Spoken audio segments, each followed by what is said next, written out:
Me he tirado 500 veces de un avión, como paracaidista. Cuando nació mi hija dejé de hacerlo. Tengo unas ganas de volver a hacerlo, pero puta, es un deporte peligroso. Yo sabía que necesitaba un computín de verdad. Yo era bueno programando, pero me di cuenta porque le pido algo que a mí me tomaba, ponte 3 días, él lo hizo en 10 minutos. Entonces dije, no, este bueno es un crack. Así que me puse a trabajar con Seba y construimos la plataforma que hasta el día de hoy sigue funcionando. Pero si no hubiese sido por el apoyo de mi padre y mi madre, de ambos, hubiese sido mucho más difícil. A mí cada día me hace más sentido la idea de que las personas necesitan al menos una persona que crea en ti o que sea como tu pilar de apoyo, algo donde tú podáis volver si es que todo se va a la cresta.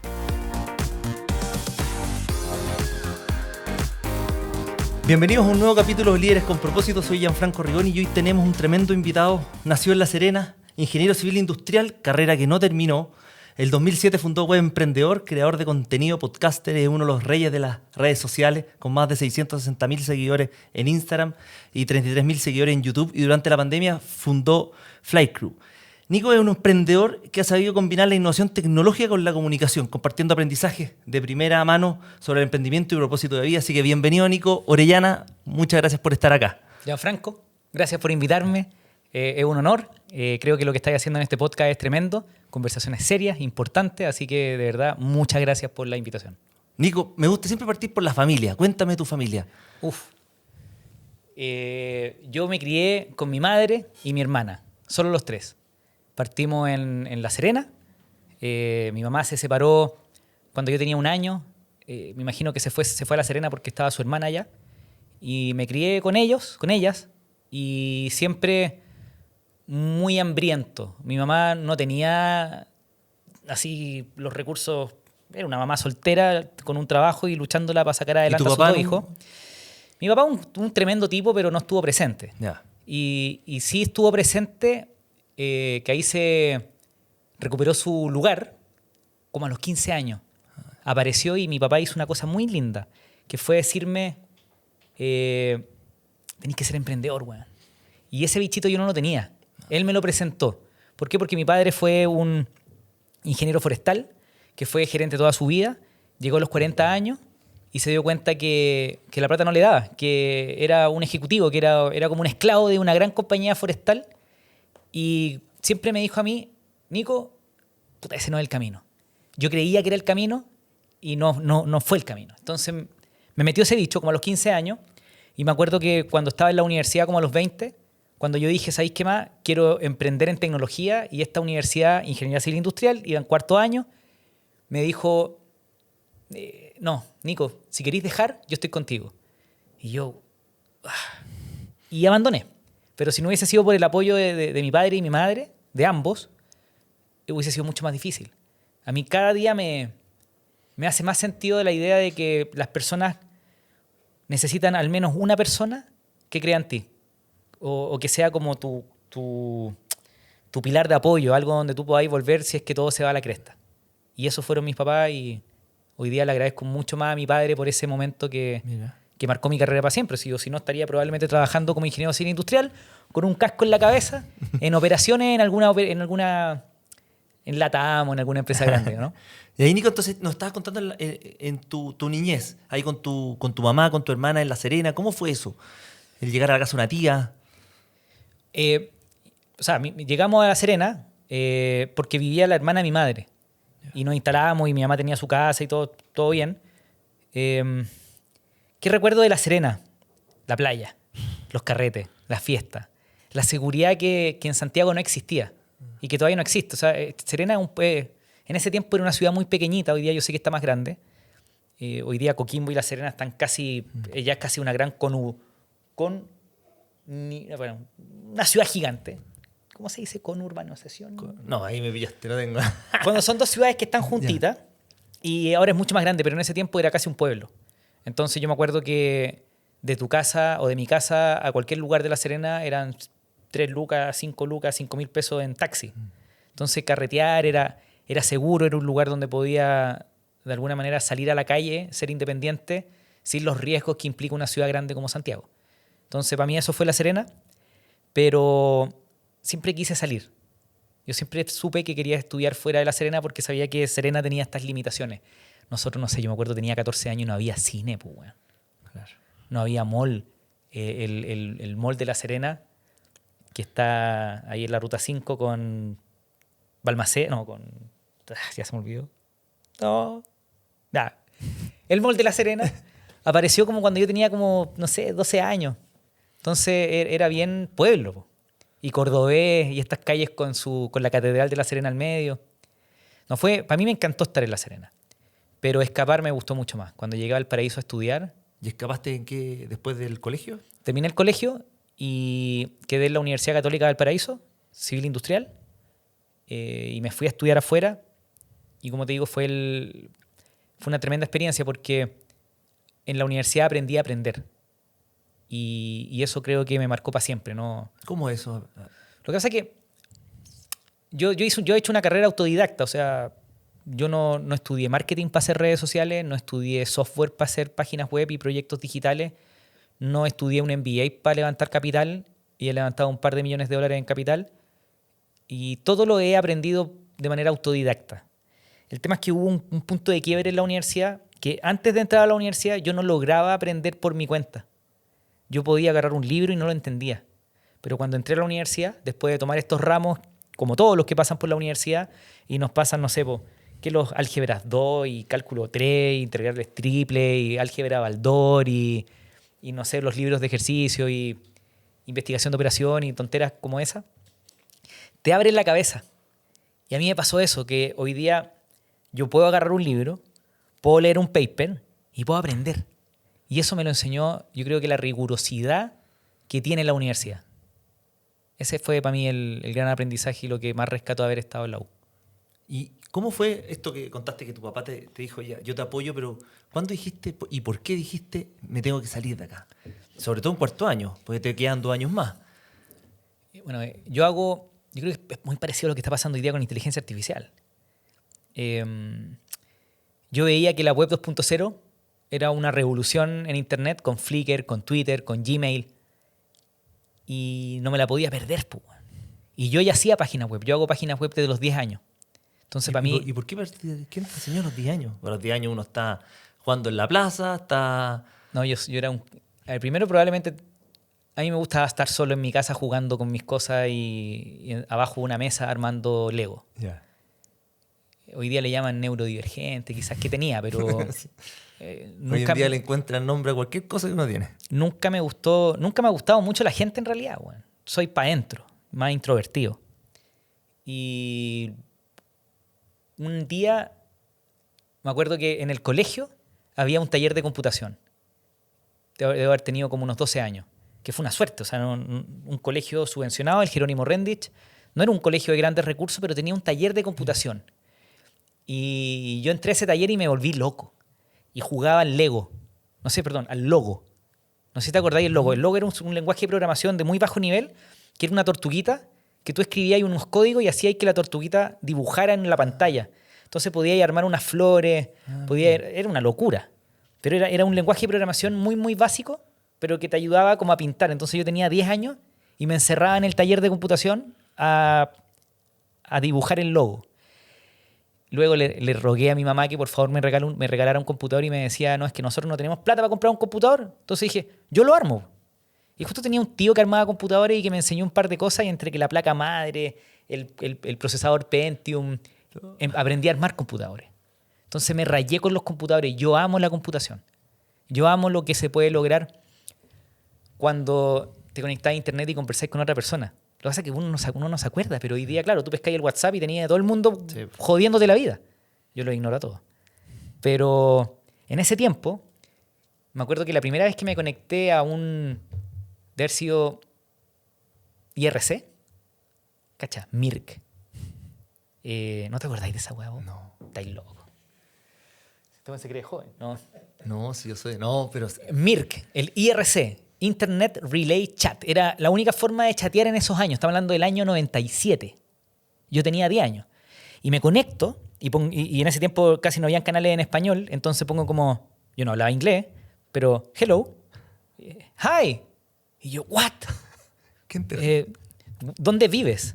En Berlín. Y yo, what? Estoy conversando con alguien en Berlín. Y salía corriendo mi mamá y le decía, mamá, mira, estoy conversando con alguien de Alemania. Y ella me decía, vos te volviste loco. Y siempre me compró y me ayudó en todo este tipo de cosas. Entonces, no, yo, la primera vez que me enfrenté a Internet, no lo podía creer. No lo podía creer. Entonces,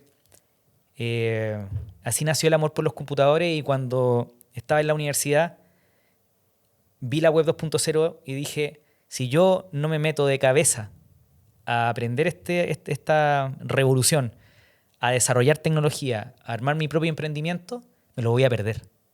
Y ahí decidí abandonar la universidad. Y ahí tu papá te apoyó, Mi papá, mi mamá, ambos me apoyaron. ¿sí? ¿Y tu mamá te apoyó a primera o...? Mi mamá lloró por 3 meses cuando dejé la universidad. No me contó. Se quedó callada. Ella por el lado me decía, no, vos dale. Pero lloraba. Después me lo contaron después. Y no, ella era siempre me ha creído todo. Cualquier cosa que yo haga, se la comento y siempre me cree. No hay juicio. Es como que te hace preguntas. Bueno, mi mamá es tremenda. Sí. ¿Y tu hermana es mayor o menor? Mi hermana tiene 4 años más que yo. Ya. Y cuando partimos nuestra primera startup, Wellku, lo hicimos juntos. Mi hermana hoy día trabaja en Microsoft, en Estados Unidos. Se casó con mi socio de Wellku, con Seba. Así que se llevó a mi socio. Se fueron a vivir a Estados Unidos. Viven en Seattle, en Washington. Y mi socio, el Seba, trabaja en Airbnb. No, son unos cracks, unos genios. Y ahí partiste con Web Emprendedor. ¿Qué? Webprendedor, yo diría que fue mi primer emprendimiento y el que me siento más orgulloso. Porque lo empezamos en el 2007. Yo dejé la universidad, me fui a Inglaterra, aprendí inglés, volví y en Inglaterra vi que la gente y en Europa, en Madrid, los emprendedores se juntaban a conversar de emprendimiento. Y yo eso no lo podía creer. Era como, hola, soy Juan y tengo una startup. Y yo, ¿what? ¿Qué es una startup? Cuéntame más. Entonces, cuando volví a Chile dije, tenemos que replicar esta idea de comunidad tecnológica, de emprendimiento, startups, en Latinoamérica, en Chile. Entonces partimos Webprendedor. Y Webprendedor, cuento corto, era como lo que luego resolvió muy bien Startup Chile. Y de hecho, cuando la Startup Chile lanza en el año 2010-2011, el 2012 o 13, nosotros dejamos de hacer el evento Webprendedor, que lo hacíamos en 3 ciudades de Chile. Lo hicimos por casi 8 años seguidos. ¿Qué ciudad es? Valdivia, Conce y Santiago. Ya. Y hacíamos como un tour. Era muy entretenido.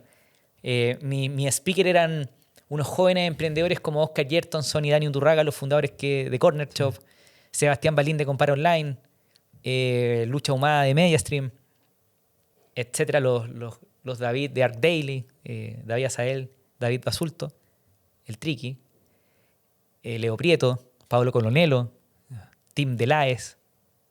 No, Todos los que ahora están... puros crack, pues, Sí. Y por eso conozco tanto emprendedor, porque de alguna manera monté el recinto, el show, el circo, para hablar de emprendimiento tecnológico, yo creo que por primera vez de manera seria y con ganas de cambiar el país.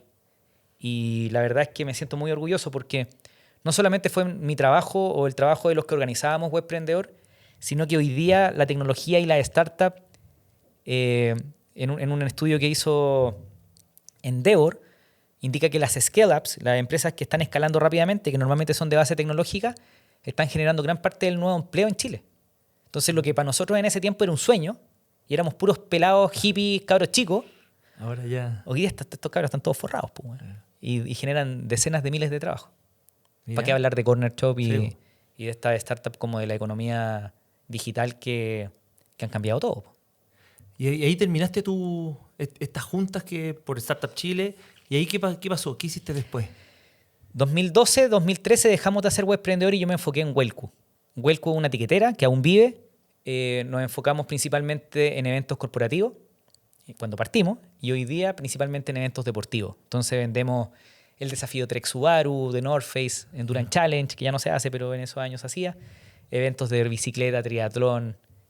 Hacemos muchísimo eso en Chile, Perú, Colombia y México. El UTMX, que es la Ultra Trail de México Series en Ciudad de México. En Perú también en muchos eventos de North Face, en Colombia Merrell. Y ahí igual lo partiste con tu cuñado. Con mi cuñado que se fueron con mi hermana. Po. ¿Y ahí cómo fue el partir con tu cuñado? O sea, ¿era amigo? En ese tiempo no era mi cuñado. No, Po, bueno. pero ¿cómo fue partir con alguien? ¿Cómo lo elegiste? ¿Cómo? Lo que pasa es que yo soy bueno, me gusta hacer páginas web y me gustaba programar, pero yo nunca como me fui autodidacta al escribir código. yo sabía que necesitaba un computín de verdad, po, weón. Y me acuerdo que Sebastián Gamboa, que es mi socio, sigue siendo mi socio, él era un ingeniero civil en computación de la Universidad de Chile, de OCHEF. Era un crack, es un crack. De hecho, es bien conocido en la escena de los computines en Chile. Como se llama Gamboa, ese sabe. Y yo sabía que necesitaba un computín de verdad. Yo era bueno programando, pero me di cuenta porque un día él me dice, Nico, ¿te puedo ayudar? Ya, gratis, vamos. Y le pido algo que a mí me tomaba, ponte 3 días, él lo hizo en 10 minutos. Entonces dije, no, este bueno es un crack. Así que me puse a trabajar con Seba y construimos la plataforma que hasta el día de hoy sigue funcionando, que es Wellco.com. Mira, y ahí le agarró la pandemia. ¿Qué hicieron ahí? En pandemia fue terrible porque, bueno, Wellco 2011, 2014, muy, muy metido en eventos corporativos. Trabajamos por, no sé, mucho tiempo con Icare, con Camchal, con el BCI, con Security, con Corbanca, con you name it. O sea, todas las grandes corporaciones de Chile trabajaron y trabajan mucho hoy día todavía con Wellco. Pero después del 2015 nos metimos mucho en deporte, porque a mí me gusta mucho el deporte. Yo me puse a hacer paracaidismo, bueno, bicicleta, carreras de aventura, trail running, mountain bike. Y dije, ¿y cómo venden las entradas estos tipos? Y a mí nunca me gustó la fiesta, nunca me gustó tanto el espectáculo, menos el fútbol, ¿te imagináis? En los estadios de fútbol a las tiqueteras las escupen, las patean, ¿no? Y dije, no, esto no me gusta. Y en el deporte encontré una oportunidad de negocio. Hoy día nosotros en deporte debemos procesar del orden de 7, 10 millones de dólares en volumen al año. Y no solo eso, sino que no es plata nuestra, es plata de los organizadores de eventos, que no solo se están forrando ellos, porque en realidad ellos no es que ganen mucha plata con los eventos deportivos, pero impactan a las comunidades en las que hacen sus eventos. Y eso es extraordinario. Nosotros tenemos eventos en Puerto Vara, el Giro del Lago, por ejemplo, que es una carrera de bicicleta que se hace en Puerto Vara y es una fiesta. Llegan mil corredores con sus bicicletas, con sus familias, se toman la ciudad. Entonces, eso pasa, no sé, en Torres del Paine, Punta Arenas, en Puerto Natales, en San Pedro de Atacama. Tenemos eventos en todas partes. Y cuando llegó la pandemia, me acuerdo, el 13 de marzo del 2020 me cerraron el negocio porque Sebastián Piñera, que en paz descanse, anunció que llegó la pandemia. Y se acabaron los eventos. Y me acuerdo de la cadena nacional, 8 de la noche, mi señora con 5 meses de embarazo, y Piñera dice, lamentablemente llegó la pandemia, se suspenden todos los eventos hasta 500 personas. Y yo echado para atrás dije, no, 500 personas, ¿nos salvamos o no nos salvamos? Porque Wellco, lo entretenido que tiene es que es una plataforma de autoservicio. Por lo tanto, tenemos cientos o quizás miles de eventos corriendo en este minuto. Y yo siempre dije, si Wellco tenemos un problema, es imposible que se caigan todos los clientes al mismo tiempo. Bueno. Sí. Con la pandemia se nos cayó todo al mismo tiempo. Y eso fue muy frustrante. Y el 16 de marzo, 3 días después, se suspenden los eventos hasta 50 personas. Y ahí nos liquidó. Rápidamente tratamos de ver cómo nos reinventábamos. Y yo creo que todos los emprendedores hicimos lo mismo. Y una de las cosas que hicimos fue meternos en eventos virtuales. Porque me acuerdo que llegó la pandemia y le mando un correo a todos mis clientes. Señores, estamos fritos, pero estamos desarrollando un recinto virtual para que ustedes puedan seguir vendiendo sus tickets y hagamos cosas como en un estudio como este, online. Y vendan tickets y todo. Y ese año creo que vendimos como 4 o 7 millones de dólares en volumen de eventos, de fiestas. Me acuerdo que un cliente que no me conoce ni nada, pero trabajamos con él, que se llama Silvestre Dangond. Yeah. Yo diría que después de Juanes, Shakira y otro más clásico, uno clásico de Colombia, debe ser el segundo vallenatero más grande de Colombia. Entonces me acuerdo que hacíamos eventos con Silvestre Dangond virtuales y el tipo literal vendía $700,000 online con nosotros y se conectaban 70,000 personas en vivo con 4 familiares más en la casa. Eran fiestas de 400,000 o 200,000, 250,000 personas conectadas por streaming y nosotros entregábamos todo el recinto. Me acuerdo en Año Nuevo haciendo una fiesta con ellos y había que trabajar nomás, pues. Sí. Si había una oportunidad. Había una oportunidad y la tomamos. Y eso fue lo que nos mantuvo en pie en la pandemia. Haber migrado de eventos presenciales a eventos virtuales. Y ahí empieza como el bichito de hacer contenido digital y ayudar a creadores de contenido que viven en Internet, po. Sí. No viven en la presencialidad de los eventos. De ahí nace... Y ahí nace Flycrew. ¿Y con quién partiste Flycrew? En Huelcu, después de 10 años trabajando, algunos socios, como mi hermana y mis socios, se fueron a Estados Unidos, básicamente porque recibieron ofertas de trabajo que son incomparables para una startup chilena. Así que les dije, señores, acepta la oferta, Seba, ándate, disfruta. Y la cosa es que se fueron y quedaron 2 personas clave en Huelcu. Quedó Álvaro Quesada y quedó José Peña. Quedamos los 3. Y entre los 3, después de la pandemia, cuando ya estábamos en 2021, dijimos, hagamos una empresa los 3. Yo los invito, vamos. Ellos trabajaban en Huelcu, pero yo dije, no, en esta nueva empresa quiero que ustedes sean mis socios. Yo siempre he creído que emprender solo no es fácil, weón. No, yo no creo en emprender solo. Yo creo que es demasiado duro emprender para hacerlo solo. Entonces, busqué personas que yo sé que trabajan más duro que yo. Y yo no tengo ninguna duda que José y que Álvaro trabajan más que yo. Y probablemente Álvaro piensa lo mismo de José y de mí. Y José piensa lo mismo de Álvaro y de Nico. O sea, todos trabajamos más que los otros. Y yo creo que esa es la clave de tener buenos socios. Porque cuando te das cuenta que hay un socio que no está trabajando, empieza a construirse un resentimiento. Como, este weón cobra igual que yo y no hace nada. Bueno, yo nunca he sentido eso con un socio. Nunca. Ni con el Seba en Huelcu, ni con Álvaro y José en Flycrew. Y en la solución que queríamos hacer, ¿te acordás que en pandemia estaban todas las mamás y tu amiga haciendo clases de yoga por internet? Sí, y tú abrías Instagram y veías a todas las mamás y todas tus amigas del colegio haciendo yoga por internet. Y se quebraban porque estaban todas por Zoom. Y cuando yo empecé a ver este fenómeno, también vi a la gente de Garmin, que eran clientes por los eventos con los que participamos, haciendo carreras de bicicleta virtuales. Ah, sí, esta bicicleta estática. Bicicleta estática, Swift, Zoom, y cobraban entradas. Y me acuerdo que el Sergio Alarcón, de Watts, empezó a organizar eventos de bicicleta en Huelcu, virtuales. Creo que gratis o pagado, no recuerdo. Y yo dije, oye, profes de yoga, gente haciendo eventos virtuales, ¿cómo están cobrando? Y Huelcu no estaba del todo diseñado para vivir esa experiencia. Porque Huelcu son eventos presenciales. Y las clases de yoga son clases de yoga online. Son bichos diferentes. Entonces decidimos hacer un producto para hacer deporte online. Y así parte Flycrew. Para que una profe de yoga pudiese cobrar, vender, automatizar los pagos, guardar la grabación de las clases, marcar asistencia, que no se le cole nadie, cuele, claro, que no se meta nadie sin pagar, porque las profes de yoga tenían, no sé, pues 70 personas conectadas y me decían, Nico, no sé si me han pagado 10. Claro. No sé dónde salieron 50 más. Y claro, porque la gente se olvida de pagar y se hacen la idiota, o se hacen los idiotas y no pagan. Entonces ese problema lo resolvimos con Flycrew, perdón. Rápidamente armamos un MVP, un sistemita, y en 5 meses empezamos a crecer muy rápido. Tan rápido que a fines del 2021 levantamos una ronda de casi $850,000 con Fen Ventures, con WeBoost, con los fundadores de Corner Shop, Pablo Coronelo, Horacio Melo, Lucho Humada.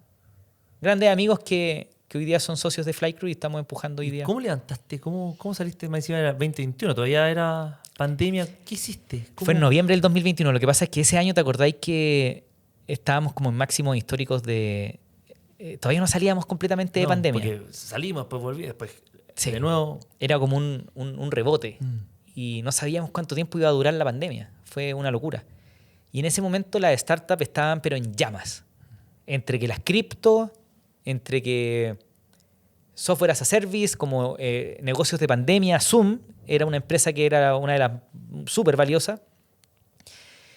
Y las startups estaban volando. Aquí en Chile, en esos años nació los chicos de Fintalk, Platanus, que es la aceleradora, Examedi.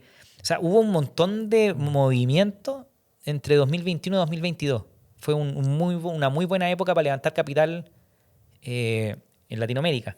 También Corner Shop se estaba vendiendo, entonces había mucho movimiento. No, y aparte que se metieron al mercado más de 80.000 millones de dólares con todos los retiros, con todos los aportes, con todo. Exactamente. O sea, había mucha plata en... Ahí tú veis que las decisiones las toman personas. Como dice Pancho Pereira, pensando en sus fines individuales y domésticos. Entonces, cuando tú tenés cubierto tus fines individuales y domésticos, es cuando empezáis a jugar, a tirar fichas en estas empresas de alto riesgo, que de repente tienen los tremendos golazos. Por ejemplo, Agenda Pro, que es como un compañero de clase, porque son del portafolio de FEN Ventures, de Cristóbal Silva, acaba de levantar una ronda de 35 millones de dólares, serie B, y no sé si esto es público, pero es tremendo. O sea, se genera mucho valor cuando una startup le va bien. Agenda Pro creo que tiene 20.000 clientes, una valorización probablemente cercana, esto no lo tengo idea, pero probablemente cercana a los cientos de millones de dólares, o cercano a los 100 millones de dólares. Entonces, no, el mundo de las startups, de levantar capital, es una industria bien establecida en Latinoamérica. Con las historias de Rappi, Corner, Fintual, etcétera, es como que nos hemos dado cuenta o se han dado cuenta que si uno tiene una buena idea, la ejecuta, tenía un buen equipo y tenía un poquito de tracción, va a haber capital para empujar ese negocio. Sí. Y ahí, con Flycrew, después fue mutando, ¿no? Un poco. ¿Cómo fue ese crecimiento y esa diversificación? Ha sido súper duro para nosotros porque partimos con un negocio de pandemia y la pandemia se acabó. Entonces nos quedamos sin negocio. ¿Por qué? Porque nosotros partimos ayudando a profes de yoga que hacían clase por internet. Cuando se acabó la pandemia, un año después de haber partido la empresa, nos quedamos con los mismos clientes de siempre y los clientes que teníamos siguieron creciendo, pero dejaron de llegar nuevos clientes. Porque los clientes que decían voy a emprender o voy a hacer clases, las hacían presenciales. Sí, Qué rico hacer clases presenciales. Y de verdad, el deporte es presencial. Sí. Pues, bueno. Obviamente también se puede hacer online, pero se nos cayó un poco el negocio.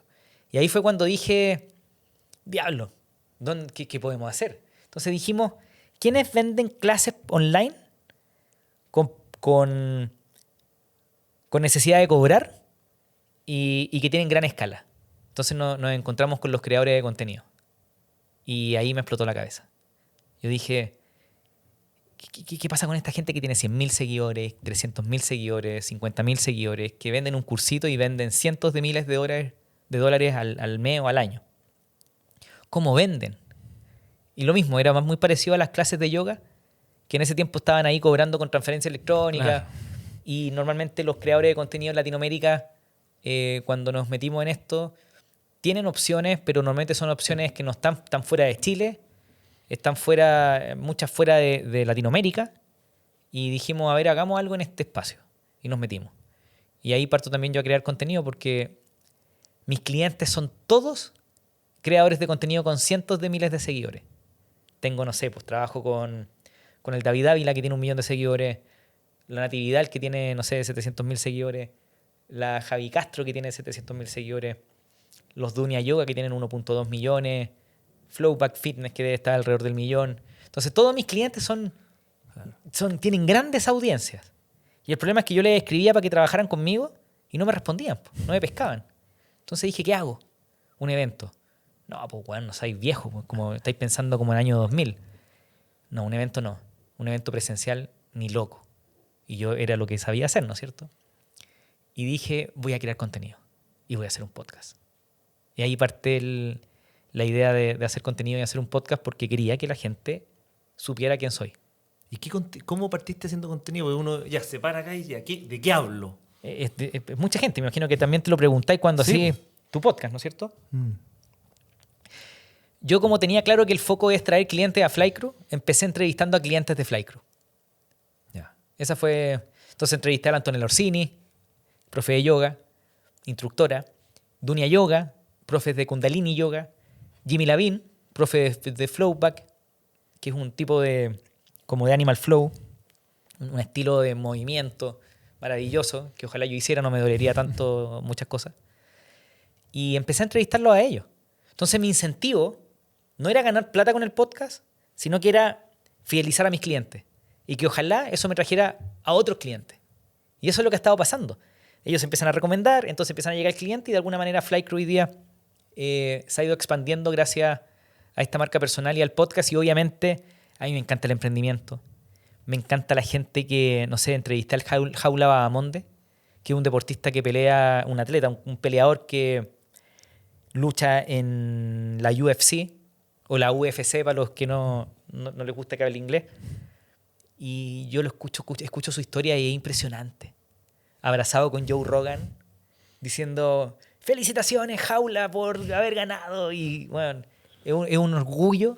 Y poder tenerlo en el podcast para mí es una locura. La Pilar Sordo, a mí me encantan los temas de psicología, tengo una hija, entonces al final mi podcast se ha convertido como en una plataforma muy egoísta para aprender yo. Y parece que cuando lo comparto a la gente le gusta. Mira. Pero primero es satisfacer curiosidades personales. Y tu contenido que haces en los reels, qué cosas comunicas, ¿cómo vas teniendo la línea en eso? Pues es difícil partir ya de qué hablo. No en el podcast, sino cuando te hablas a tu audiencia. 100%. A ver, yo como empecé a obsesionarme con la creación de contenido, porque, insisto, era mi forma de traer clientes a Flycrew, dije, ok, ¿qué vamos a hacer? Creemos contenido en internet. De repente me descubrí el concepto de marca personal. Y ahí eso me voló la cabeza. Y la marca personal, entendí que cuando uno crea contenido en internet y quiere construir marca personal, lo que tiene que hacer es contarle a la gente lo que te importa. Esa es como la base. De hecho, Jeff Bezos dice que una marca es lo que queda en la habitación cuando tú la dejas. Entonces, en realidad, es tu reputación. Y tu reputación, si pensamos en las figuras que uno conoce, estos famosos, normalmente la reputación de una persona son sus valores. Ese gallo es leal, ese gallo responde, ese gallo es trabajador. O ese gallo es papá, inspirador, da lo mismo. Y también nos damos cuenta de ese gallo un estafador, un vendehumo, un chanta, el otro lado, ¿no es cierto? Sí. Entonces, en general, para poder construir reputación, marca personal, tengo que contar qué es lo que me importa, y lo que te importa son tus valores. Sí. A mí me importa mi hija, me importa mi señora, me importan los creadores de contenido, me importa las pasiones, me importa leer, me importa que a la gente le vaya bien. Entonces, eso es lo que yo cuento. Y a quién le hablo, yo creo que es básicamente al Nico de hace 5 años atrás, al Nico de hace 10 años atrás, al Nico de hace 15 años atrás. A él le hablo. Entonces yo digo que el nicho 1. Entonces no es difícil para mí crear contenido porque estoy pensando todo el tiempo. ¿Qué hice? ¿Qué aprendí? ¿Cómo lo puedo compartir para que otra gente no tenga que pasar por lo mismo? Entonces, no sé, estoy pensando cómo manejar los límites de mi hija. Entonces yo estoy estudiando, como soy un Mateo, y descubro la ley del apego seguro. O sea, no la ley, perdón. La teoría del apego seguro. O la teoría del apego en crianza, los estilos parentales. Entonces, me creo un contenido de los estudios que se hicieron para llegar, no sé, la situación extraña, por ejemplo, de Mary Ainsworth, y me meto en temas de apego. Luego digo, pero esto tiene que ver con estilos de parentalidad. Y conozco a Jaime Silva, que es un experto de parentalidad en Chile, escritor de muchos libros, de muchos papers, un científico, y lo invito al podcast. Y le pregunto. Entonces, al final todo tiene que ver con contarle a la gente lo que me importa, para que sepan cuáles son mis valores, para construir una reputación, seguir mi curiosidad y ojalá que la gente aprenda algo, compartir las lecciones y los aprendizajes que uno va teniendo en el camino. Cuando tú mezclas todo eso, la gente conecta contigo, confía en ti y creo que finalmente te terminan comprando, que es lo que queremos los emprendedores. Sí. Nico, ¿y a qué le atribuyes tú este crecimiento? Porque generalmente muchos han hablado y hay historias que, oye, es que yo hice un podcast y el capítulo 63 explotó. Como que pasa mucho que de repente explotan Sí. ¿En qué momento explotaste? Para bien, ¿no? No. Para mí explotar tiene una sola forma que vaya bien, a no ser que sean bombas Molotov. Yo creo que En todo, normalmente todas las empresas tienen minutos en donde aceleran y después se estabilizan y hay todo un momento como de crezco, me estanco un poquito, aprendo, vuelvo a crecer. Replica un poco al ser humano. Los niños, ¿no es cierto?, crecen muy rápido entre los 1 y los 5, después se estabilizan un poco, después se pegan otro salto, después llegan a los 15 años, crecen y no sé, yo no pasé por esa etapa en estatura, pero normalmente los cabros pasan del 1,60 m al 1,80 m, bueno, todos crecen.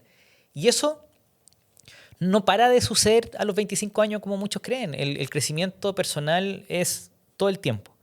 Y lo mismo se repite con la empresa y lo mismo se repite con tu marca personal. Entonces, mi primer salto fue como a los 3 meses de crear contenido. Yo publicaba contenido y nadie me veía, hasta que un video se hizo viral. Y luego, bueno, 7 virales seguidos. ¿Y cuál fue el primero que se hizo viral? Un video que le hice a mi mamá. Que me acuerdo que era como... Cuando era niño siempre le decía a mi mamá que le iba a regalar una casa en el patio de la mía.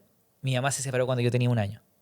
Se convirtió en mi mamá, se convirtió en mi papá, se convirtió en mi amiga. Entonces, armé un relato y eso no fue una cuestión aleatoria, sino que yo llevaba casi 200 videos publicados, a nada le iba bien.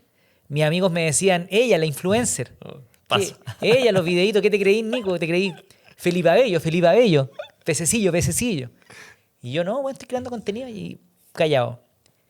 Y hasta que pegó ese video, pero hubo un libro que cambió mi forma de entender la creación de contenido que se llama Storyworthy de Matthew Dicks. Y ese libro básicamente te explica lo que es el storytelling, el arte de contar historias. Porque las personas funcionamos con esta idea como del Rey León, del viaje del héroe. Había una vez una tarde lluviosa en Santiago de Chile. 3 grados, está cayendo nieve. Eso captura la curiosidad de las personas y lo empecé a aplicar en mi contenido y funcionó. Yo creo que ese fue el primer salto en seguidores, de haber pasado de 3.000 a 100.000 seguidores en 1 mes, 2 meses. 3.000 a 100.000. Muy rápido. De haber sido, como te digo, 100, no más de 2 meses, quizás 90 días, da lo mismo. Y luego, yo creo que ha sido un trabajo constante de siempre estar entendiendo qué es lo que está funcionando, medir las métricas. Yo siempre digo que lo que tú querís cuando creáis contenido, porque muchos como que hacen el contenido, lo publican y se olvidan. Yo creo que es, yo creo, yo publico, yo analizo. Yo creo, yo publico, yo analizo. Es un feedback loop, un ciclo de retroalimentación. ¿Qué no pega? Exactamente. Analizar muchísimo el contenido. ¿En qué hora? ¿Y qué manera? De todo. Exactamente. Ahora, lo de la hora es un mito. Yo creo que en realidad hay cositas tácticas, como de la hora, los colores, cómo se ve. Eso yo creo que es un tema más de familiaridad que de táctica. Entonces, si publicáis todos los días a las 8 de la noche, sigue publicando todos los días a las 8 de la noche porque la gente te está esperando. Entonces, si tú vas cumpliendo todos los días a la misma hora, te hace familiar. Claro. Y eso es lo que queréis lograr con tu contenido. Pero no es que haya una hora mágica para tu contenido. Y luego el arte de contar historia es un tema de repetir, observar, analizar, repetir, observar, analizar. Es un ciclo de retroalimentación, como te decía, los gringos le llaman feedback loop.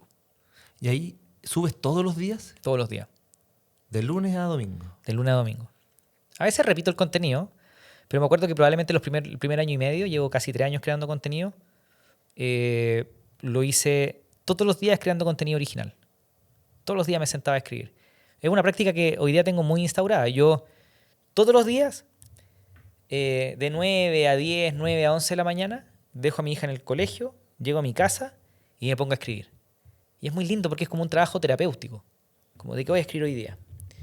¿Y cómo se te están ocurriendo temas? ¿De dónde cuáles? Yo partí con, como te digo, este libro, Storyworthy de Matthew Dicks, es tremendo porque él dice, le llama un concepto que se llama The Homework for Life, la historia de tu vida. Y básicamente te pone el objetivo de que uno vaya documentando todo lo que te va pasando durante el día. Cada cosita que pasa. Anoche nevó. Mi hija tiró por primera vez una pelota de nieve. Cosas que van pasando. Ayer mi perro dejó de caminar, mi amigo Dexter, y lo anoto. Cosas que a ti te marcan. Matthew Dicks habla mucho del concepto de los 5 segundos de transformación.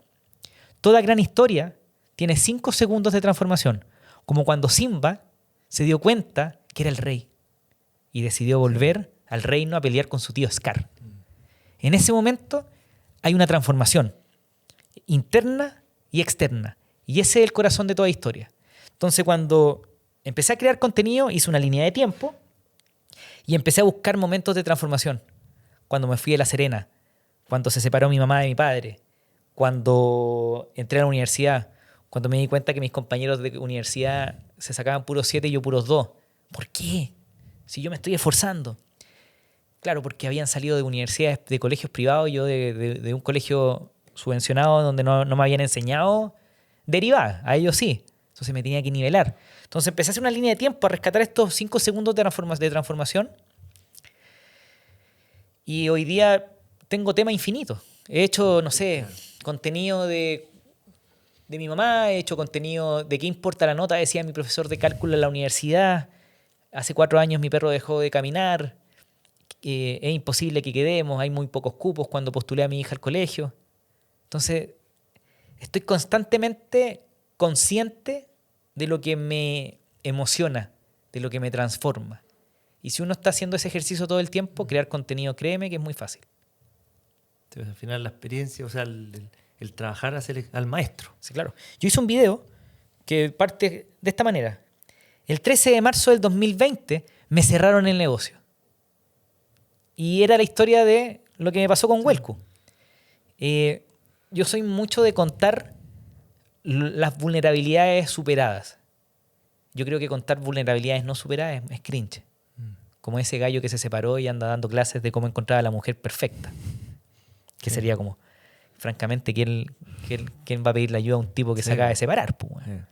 O millones de ejemplos que, no sé, pues imagínate a alguien que te esté dando lecciones de cómo educar niños que no tiene hijos. Sería ridículo. Entonces eso da vergüenza ajena. Los cabros chicos le dicen cringe. Pero cuando tú contáis vulnerabilidades superadas, como lo que me pasó con la pandemia con Huelcu, uno aprendió, pues alcanzó a aprender, a transformarse y podéis compartir ese aprendizaje. Y ahí está la clave de crear contenido. Yo creo que, insisto, es aprender a contar historias, encontrar 5 segundos de transformación y empezar a contar lo que te importa, tus valores. Para que te conozcan realmente cómo eres. Ahí está la marca personal. Porque si tú le preguntáis a la gente que me conoce, oye, Nico Orellana, ¿lo seguí? Sí. ¿Escucháis su podcast? Sí. Ellos, estoy seguro, te podrían decir qué es lo que a mí me importa. Te van a hablar de mi hija, te van a hablar de mi emprendimiento, te van a decir que emprender es una mierda, te van a decir que los creadores de contenido, no, ese weón, marca personal, creador de contenido, que la disciplina, que el agua fría, que el sauna. La gente ya me conoce, ya sabe lo que a mí me importa. Y yo creo que ese es el poder de una marca personal.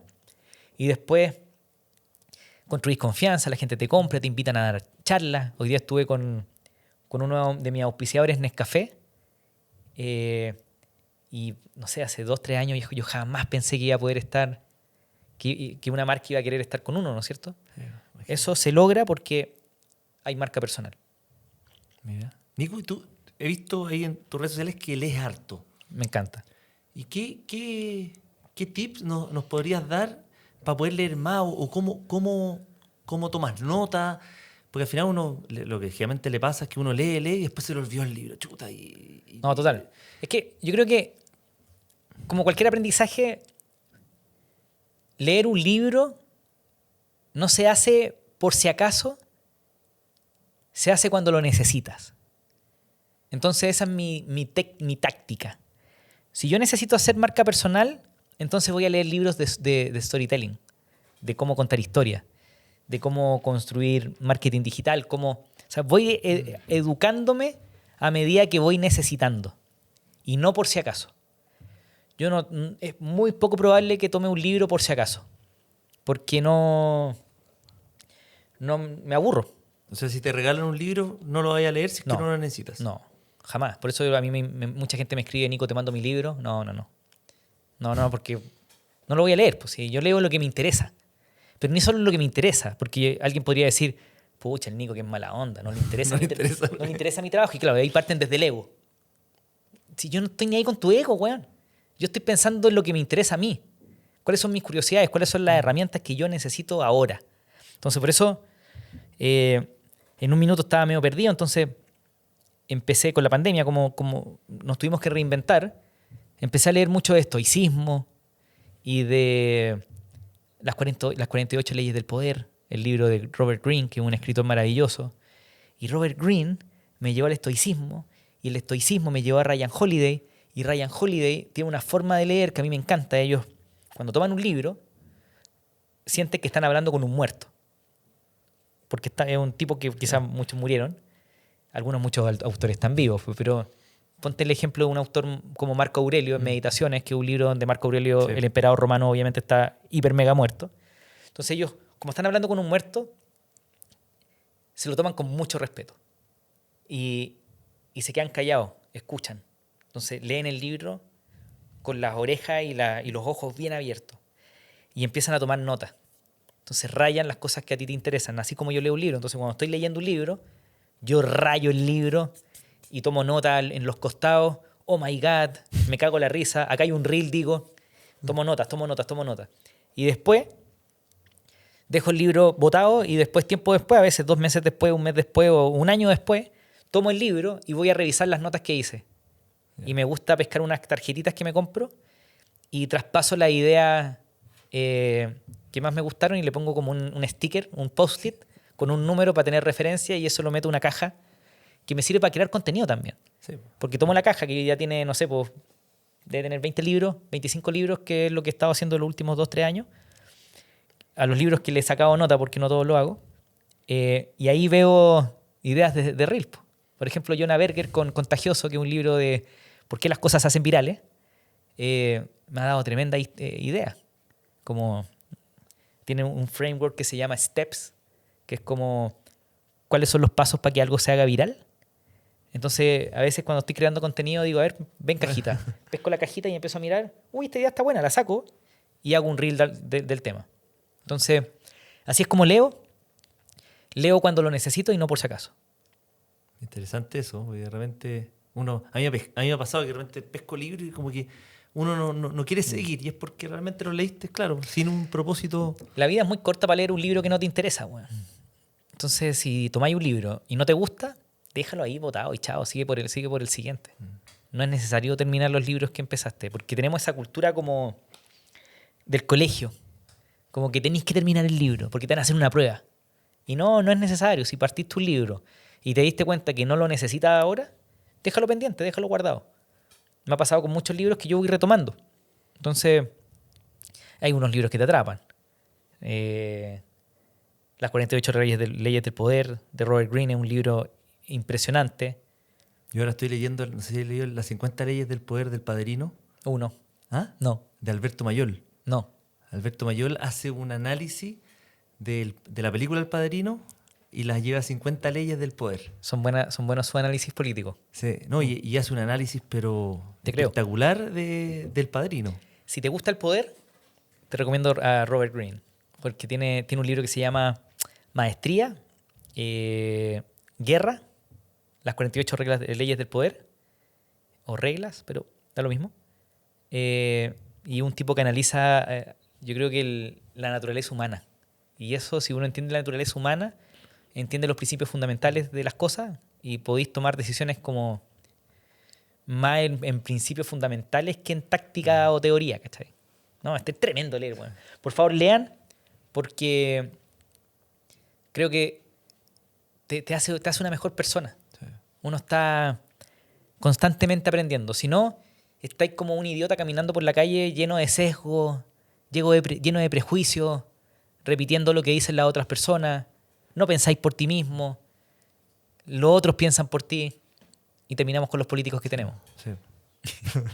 Así es. Nico, ¿qué hábitos tienes tú en tu día a día? Pues siempre los comentas. Lo mismo que comentaste hoy, el agua fría, no estáis tomando copete. ¿Qué cosas que realmente tú decís, tú sabes que esto me ayuda y el por qué te ayuda? A ver, yo siempre he sido bien disciplinado porque no me queda otra. Yo nunca tuve, como ya te conté, mi madre no era empresaria ni nada. Ella hoy día vive con su pensión y bueno, trabaja conmigo, pero nunca tuve mi futuro asegurado. Yo sabía que tenía que ganarme mi espacio. No me quedaba otra. Entonces, siempre he trabajado harto. Pero cuando empecé a tener un poquito más de años, pasando los 30, 35 años, me empezó a costar más encontrar energía. Entonces empecé a cuidarla. Y cuando nació mi hija, además me di cuenta que necesitaba multiplicar mi tiempo. Entonces empecé a leer y a buscar estrategias. ¿Cómo hago esto de ser papá? Porque nadie nos enseña a ser papá. Entonces dije ya, principios fundamentales. Quiero ser un papá presente porque mi papá no estuvo presente. Por lo tanto, no me lo voy a perder. No me voy a perder a mi hija. Ok. Luego, necesito tener tiempo. Para tener tiempo necesito tener una rutina. Para cumplir la rutina tengo que tener cierta disciplina. Si necesito tener rutina, no me puedo pitear la mañana, no puedo perder la mañana, porque tengo caña, porque estoy casi con la cabeza porque me tomé 2 botellas de vino con mi señora. Entonces, me acuerdo un día que mi hija se empezó a levantar de la cama, 2 años, año y medio, no me acuerdo exactamente cuándo, pero un día mi hija, muy chiquitita, apenas hablaba, despierta y me despierta. Y yo estaba pero así con la caña, así pero horrible. Y ese día yo dije, yo no quiero que mi hija me vea borracho ni con caña nunca en mi vida. Y me acuerdo que un par de meses después, en el 31 de diciembre, con mi señora nos emborrachamos, o yo me emborraché, y dije, nunca más tomo y nunca más fumo. Porque también quería hacer deporte y quería ser el ejemplo para mi hija. Entonces mi hija yo creo que llegó como a mover todo. Ha sido un proceso maravilloso. Entonces no es que haya creado hábitos tanto como para ser productivo, crear contenido, ni nada tanto de eso, sino que fue en realidad para ser un papá presente, responsable, proveedor, cumplir, poder tener los recursos para poder hacer todo lo que yo soñaba hacer con mi hija cuando era niño. Entonces, no sé, hacer deporte para ser un ejemplo para ella, para que ella también haga deporte. Yo nunca vi a mi mamá hacer deporte, por lo tanto yo no fui deportista. Nunca vi a mi mamá leer, entonces quiero que me vea leer. Entonces, ¿qué cosa más rica que estar leyendo en vez de estar viendo tele? Entonces, hay mucho de mi hija en mis hábitos. No te voy a aburrir con todos, pero me meto al agua fría de vez en cuando, me meto al sauna todos los días, ando en bicicleta, no tomo, no fumo, no buen fome. Estoy tomando mucho michelada sin alcohol. Es muy divertido porque la gente se empieza a emborrachar y uno está sobrio. Y la gente borracha es chistosa, pues, bueno. Yo era el más chistoso de todos, o no chistosa, además era odioso también. Pero ahora lo hago y soy el que maneja, soy el que sube a la gente al auto. Me da sueño, sí. Me da sueño. En los matrimonios, weón, lo sufro, weón. Porque yo a las 1 tengo sueño, pero así a las 12 estoy pero raja. Y como no estoy tomando, me quiero ir a acostar, pues. Sí, po. En cambio los otros están así, y yo los observo y es como... Es raro, pero es divertido.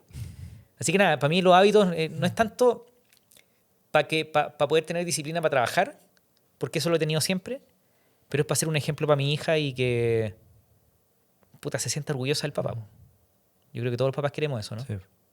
¿Y cómo ha sido la relación con tu señora también emprendedora, con tu hija? ¿Cómo hacen ahí Nosotros con la Nati somos siempre,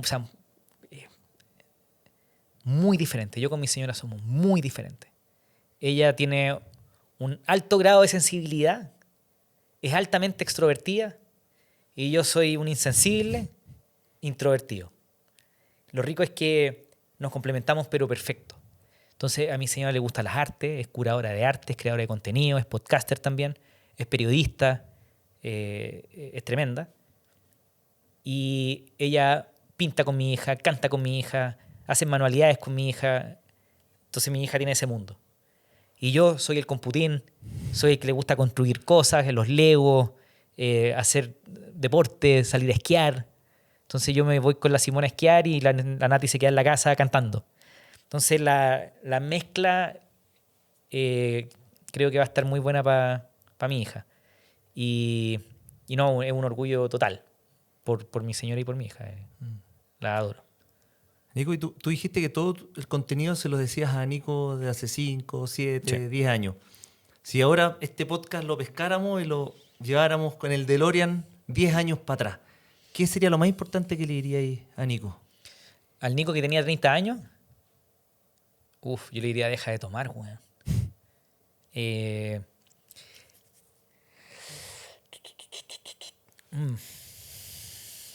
Yo creo que ser más amable con uno, weón.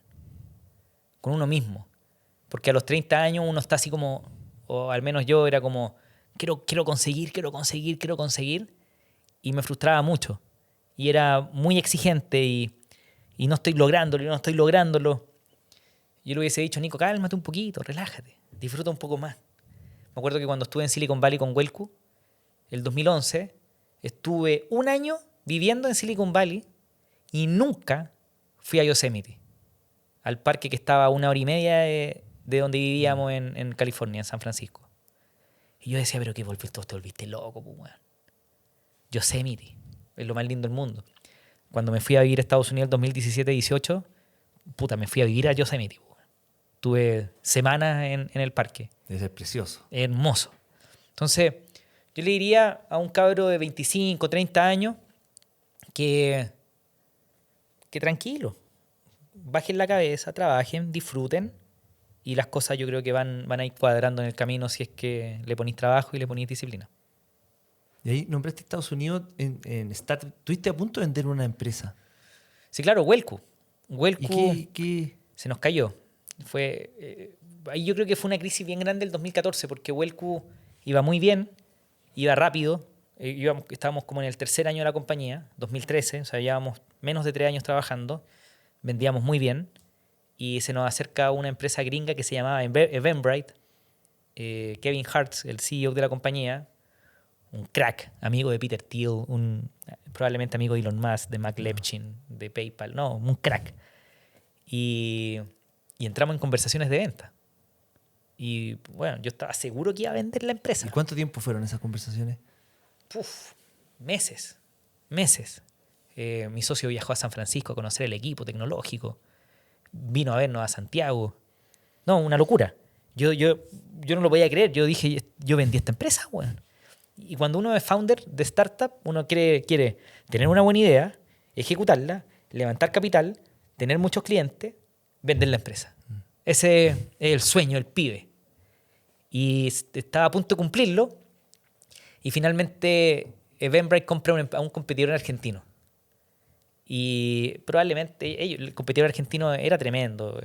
Más encima que en Mendoza hay mucho talento. En ese tiempo, el 2013, era un gran pool de ingenieros, de desarrolladores, a una fracción de lo que costaba en Santiago.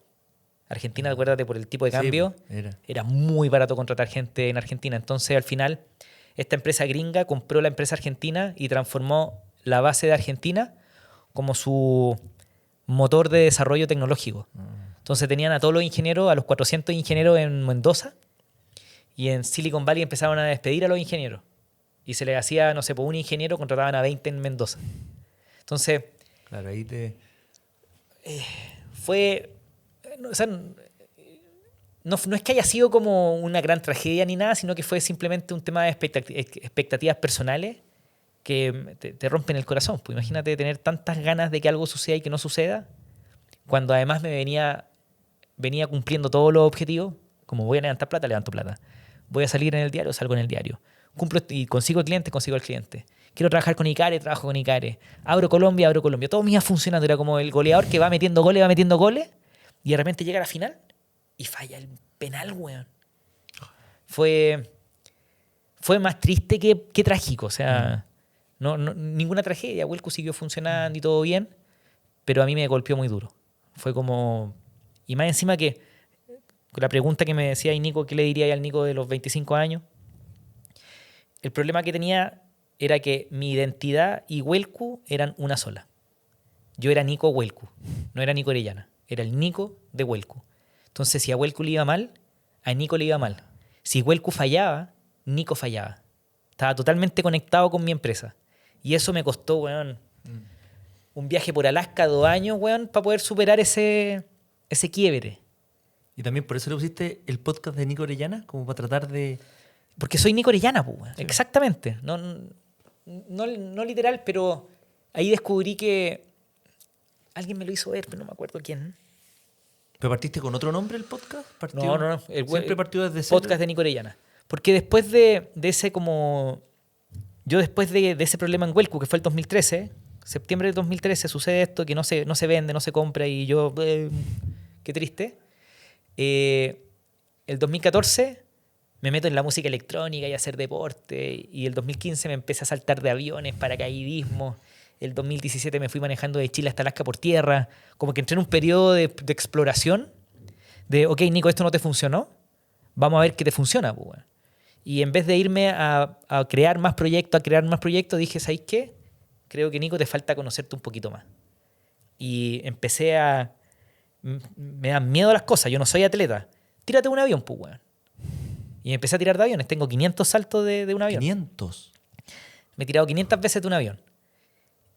Como paracaidista. Cuando nació mi hija dejé de hacerlo. Tengo unas ganas de volver a hacerlo, pero puta, justo falleció, que en paz descanse, y saluda a la familia. Alguien este fin de semana, y es peligroso, es un deporte peligroso. Probablemente casi tan peligroso como andar en bicicleta así. Sí. Que Esos también... descensos de repente son... No, bueno, andar en bicicleta en la calle simplemente. Atropellados. Atropellan ciclistas todos los fines de semana en todas partes. Es súper peligroso. Pero el punto es que empecé con este proceso de exploración y me di cuenta que no somos nuestro trabajo. El ser humano es muchas cosas al mismo tiempo. La gente cree que como que uno es papá y se acabó.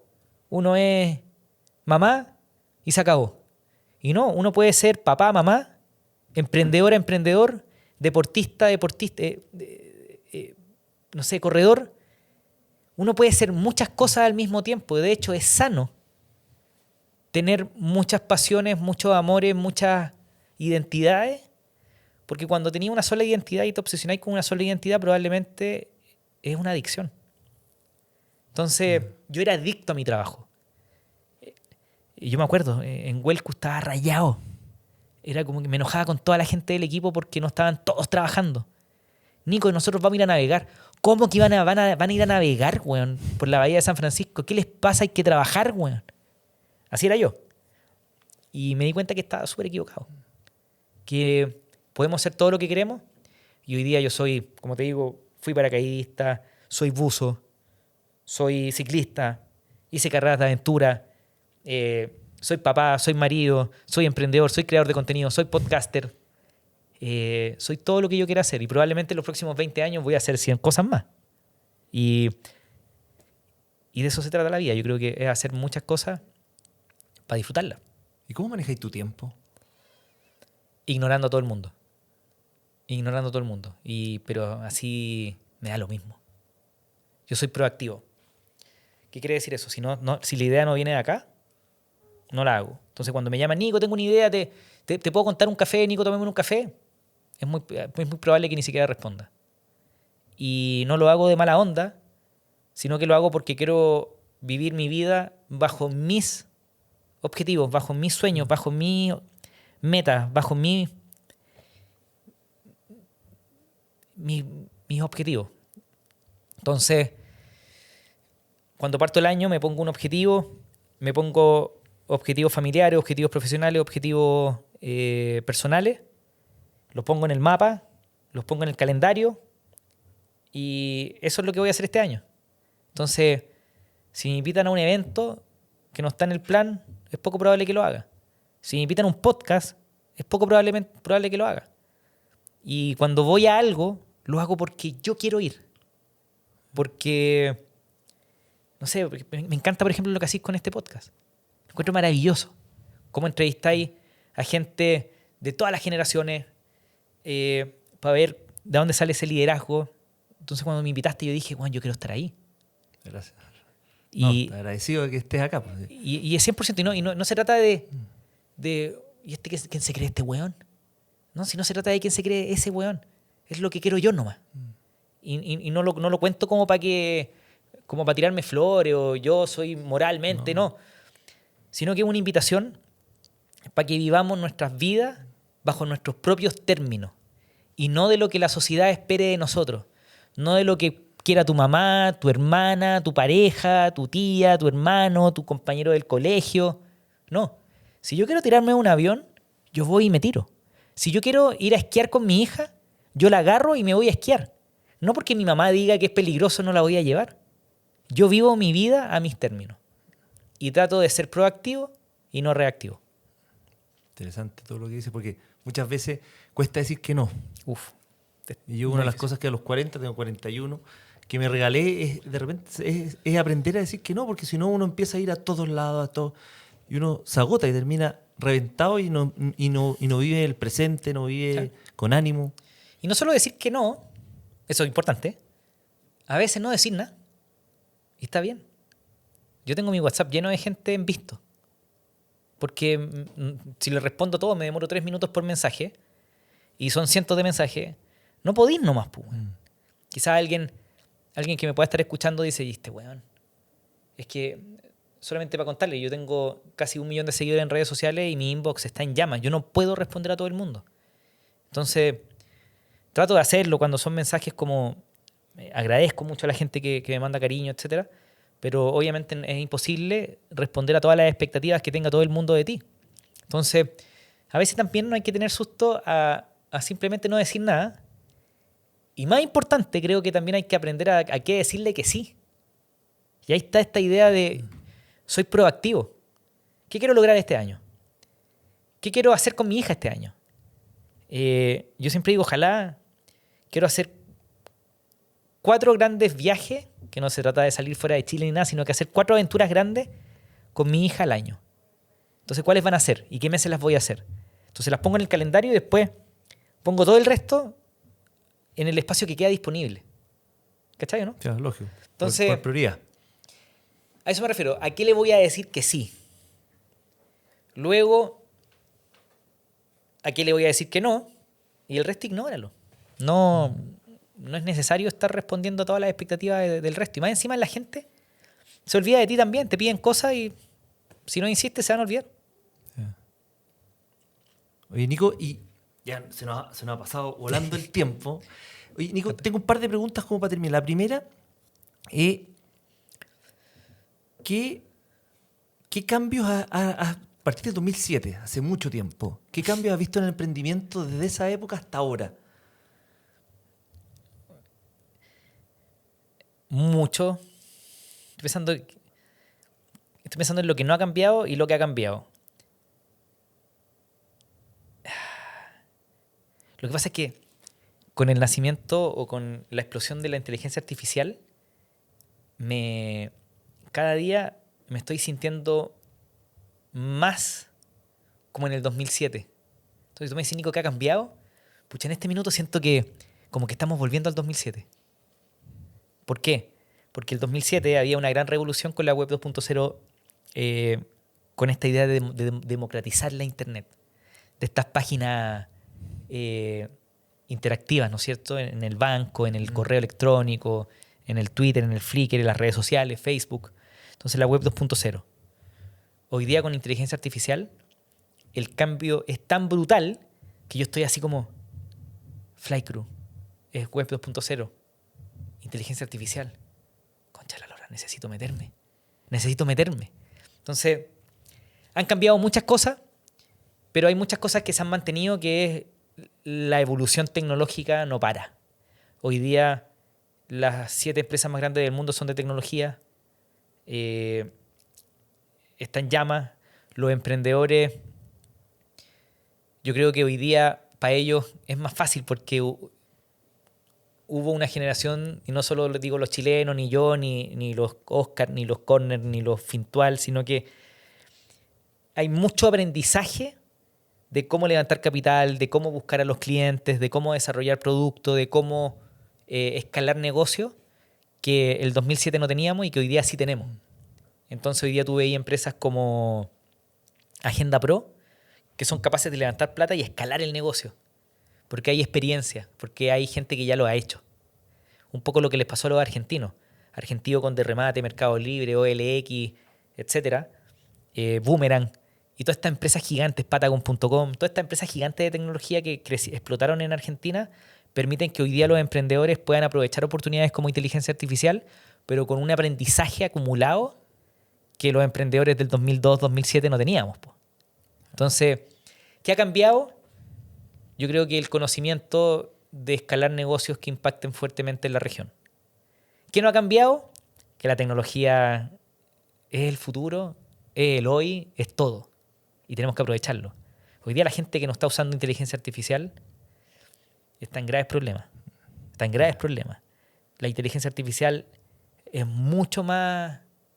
es como un terremoto que mucha gente no se está dando cuenta. Y como me decía Sebastián Errázuriz, autor de un libro que se llama Imagina, el 90% de los empresarios no está entendiendo lo que puede hacer con inteligencia artificial porque no tienen imaginación. Y yo lo que le diría a todas las personas hoy día que quieren emprender en tecnología es que se imaginen el mundo con inteligencia artificial y creen productos con esa imaginación. Interesante. Eso es tremendo. Sí, la inteligencia artificial hay que saber ocuparla, hay que estar y cambia totalmente. Todas las semanas, todo. Va muy rápido, pero igual que la web 2.0. Igual que las cripto en 2017 o 2015. Es una gran revolución. Las criptos, ¿te acordás que como que se cayeron? Sí. Eran como que hoy día están en sus all-time high, están más caras que nunca, pero creíamos que era una revolución más grande de lo que realmente son. Ahora probablemente lo van a hacer, pero creo que no fue más grande que la web 2.0. Aparte que es difícil entenderla, las criptomonedas. Claro, nunca tuvieron una... Todas las tecnologías cuando empiezan son difíciles de entender. La web 2.0 y el protocolo HTTP y la web 1. Siempre la parte tecnológica es complicada de entender. Lo que pasa es que las revoluciones logran esa bajada que la entiende mi mamá. Mi mamá hoy día usa Instagram, usa Facebook, usa WhatsApp, usa Gmail. Ocupa la tecnología y mi mamá la entiende. Las cripto no han logrado esa baja. No hay ningún producto cripto de consumo que la gente entienda. Quizá hay una gran posibilidad en los stablecoins, en las criptomonedas de monedas estables. Estos USDT. Sí, eso. Porque claro, es más fácil, yo compro $1 y me puedo mover por todo el planeta con mi dólar. No es lo mismo con Ethereum o con Bitcoin, que tienen esta volatilidad tan loca, ¿no es cierto? No es estable. Entonces quizás con estas billeteras digitales en cripto estable vamos a tener algún producto que la gente entienda. Pero aún no llegamos ahí. El bueno para el cripto me va a decir, Nico, ¿qué estáis hablando, weón? No, tú entendí, obvio, y es bacán. Y estamos all time high. Bienvenido. Mantente, no vendas. Pero para mi mamá todavía no entiende lo que es una criptomoneda. Entonces, ahí está la promesa que no se cumplió, que no se ha cumplido aún, que yo creo que se va a cumplir, pero aún no se cumple con las cripto. En cambio, con inteligencia artificial, ChatGPT lo cambió todo. Sí. Mi mamá entiende ChatGPT. Entiende que le pregunta y que hay un bicho,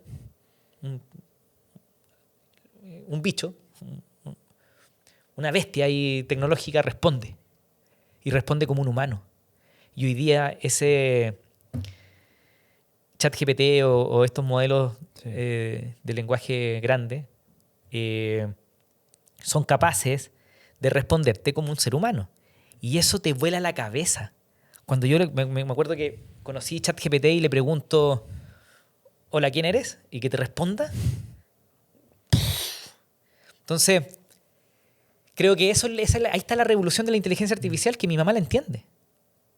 Y para mí eso me deja muy claro que esto no es algo que venga, no es una moda.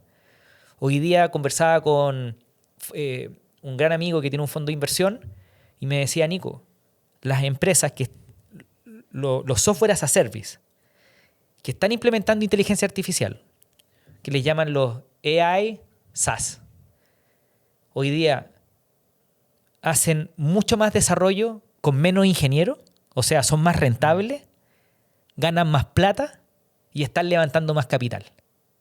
O sea, lo que está pasando con inteligencia artificial es real, no es un juego. Entonces, si eres emprendedor, eres empresario, métete ya, porque si no te vayas a quedar abajo. Y en eso estoy yo y por favor háganlo. Nico, ¿y ¿Qué consejo le podría dar de tu experiencia a alguien que tiene seguidores, tiene contenido, pero no ha podido traspasarlo a plata? Porque al final uno dice, chuta, le dedico tiempo a estas cosas, pero ¿cómo logro remuneración por algo que tengo seguidores, tengo contenido, pero cómo lo llevo al siguiente paso? Que de repente cuesta eso. Pasa mucho, ¿ah? Hay mucha gente con muchos seguidores que no ganan un peso. Yo creo que el creador de contenido que tiene muchos seguidores y no gana plata es porque no construyó una marca personal. Las marcas personales que yo conozco ganan plata. Y cuando tú me decís, Nico, pero yo tengo una marca personal, es mi nombre, pero no hay contado nunca nada, no sabemos lo que te importa. Porque una marca personal que crea confianza te permite inventar negocio alrededor de lo que te apasiona, de tu conocimiento, de tu expertise, que tiene potencial de crear ingresos que nunca pensaste que podíais tener. Te pongo un ejemplo. Iván González. ¿Lo conocí? No. No, ya. Es que no, está bien.